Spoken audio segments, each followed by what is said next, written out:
questions because I know us. We go off on tangents. Tangent!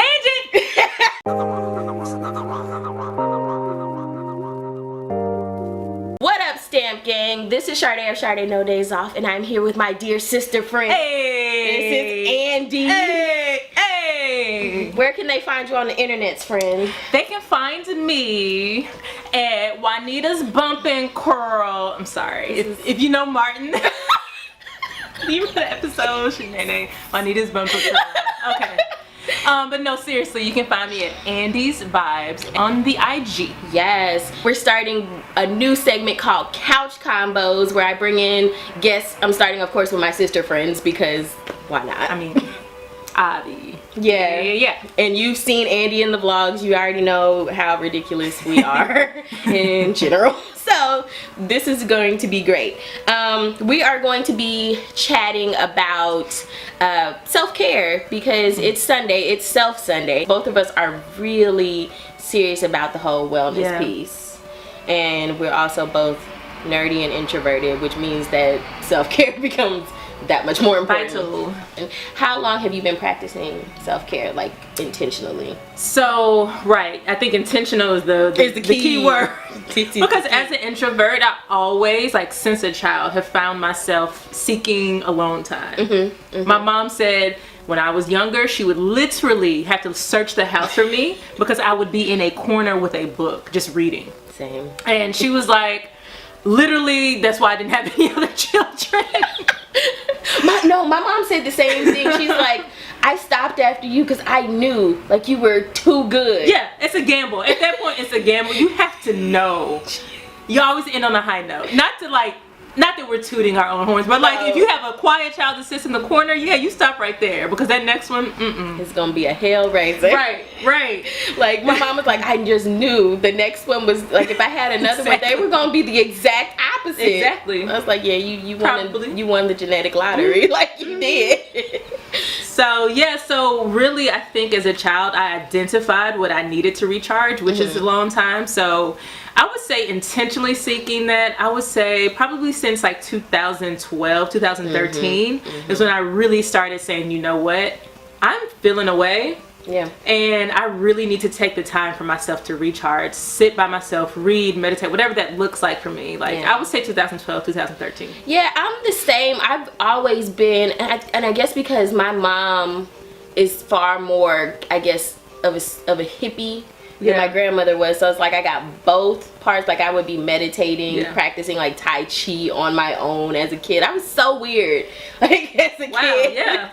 And you know, so funny thing is I had stones even as I mean, we went to not really surprised. No, you can't be really surprised. But I remember going to St. Augustine with my mom, and one of the shops had like those big old carts with all the stones, and you just dig through and pick some out. Oh, wow. And put them in a pouch, and whatever you put in the pouch, that's how much you pay for it. And I vividly remember having rose quartz, hematite, tiger's eye, and pyrite. So these chakras bend the line is essentially what she's trying to say. I didn't even know. Like I just picked them out because they were pretty. Yeah. I actually still probably have my first rose quartz somewhere in the house. Oh wow. So, that's super dope. But I've been doing the intentional self-care piece probably since maybe 2015. Because I've been the same. Like I've always known that I need certain things to be able to be at my best. Yeah. And but like the PhD, I would say my PhD program has really made me concentrate really hard about being well because it had me out here being just crazy. So, and I think it's also because wellness and self-care has become like a buzz. They become buzzwords. They're, I guess, in vogue, as it were. So I guess that's what makes me go, okay, well, when did I really get into it? Because we didn't start calling it like really wellness and self-care and things like that until a few years ago. So there's also that. But yeah, the last few years definitely I've been concentrating on, well, what do I need to do at all times to be intentional about making sure I'm okay? Yeah. Including seeing a therapist. Yes. Yes. So, and I've been doing that since 2011. Yeah, on and off since 2011. But wow. because you know that mental piece, man. That mental piece is so serious, so serious.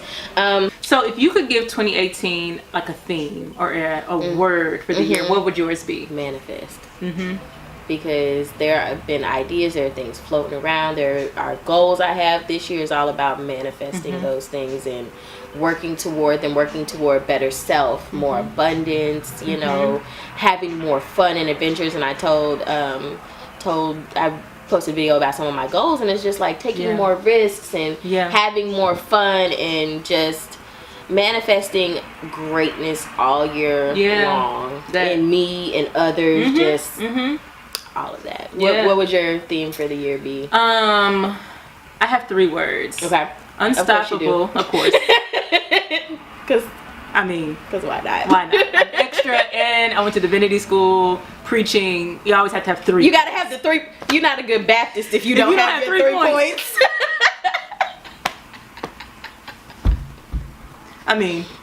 But I would say unstoppable, limitless, and manifest. Those are my 3. Yep, those are it. That's me. That's me 2018. 2018 on. All year long. All year long. What have been from last year to this year some of your, let's say 2 or 3 self-care lessons that you are working to do better for this year? There was a meme that said, it was basically like this person lounging and basically using self-care as an excuse to do nothing. And I say that to say there are times where I wouldn't necessarily use the word procrastination, but I would not execute things and say, oh, you know what, I need to I need a moment to myself. Which, of course, true. I need a moment to myself, but I was using it as a way to not actually execute things and push myself forward. So I would say this year, we're cutting that out. I'm taking self-care when I need it, so I'm going to acknowledge when I do, you know what, I'm burning at both ends. I'm burning at one end, I just need a moment. That's fine. I'm going to take that, but not use it as a way to not actually take action. That's a good one. Yeah, that's something that once I realized I was doing it, I was like, oh, I laughed a little too hard at the meme because I was like, oh no, how I just get read by this meme? I get that. Yeah. It's okay, so there's some truth to that. So I would definitely say, this year, just making sure that I don't use self-care as a way to basically escape responsibility. Knowing when to use it. That's powerful. Yeah. For me, last year I was really learning about boundaries and putting boundaries in place and not feeling bad for putting those boundaries in place and being like, no, I'm not going to do that. And so this year I am doing more of that, more of saying no to the things that don't serve me, so that I have more time, energy, and brain power to put toward the things that I should be doing. Because I would let my sort of overwhelming service to others keep me from doing what I need to do as far as school, these projects, my YouTube channel. Because I'm like, oh, these people need me, they need me, and I burn out, and then I sit down to work and I have nothing. So definitely keeping my bucket more full this year so that I can do what I've been called to do, because what I don't want to do is get caught and time pass and people are passing me by because I've been giving them all of my resources to help them be their best, and I haven't been being the best for myself. And that's especially for Black women, because just what we represent in so many spaces, whether it's family, whether it's work, wherever, we're expected to kind of be that giver and nurturer, putting other people before us. So that is so necessary, and I think a lot of people can be able to relate to that. But I do want to say, I think you're able to do that because you have you have an idea of what your purpose is. Right. You're able to set boundaries and say, you know what, that doesn't fit within what I'm called to do. So I think that first step is really acknowledging, okay, God really has called me to do ABC, 1, 2, 3. This doesn't fit within that. Yeah. So that's a no for me, dog. Right. And it's also being able to value yourself as highly as you value other people. Exactly. That is a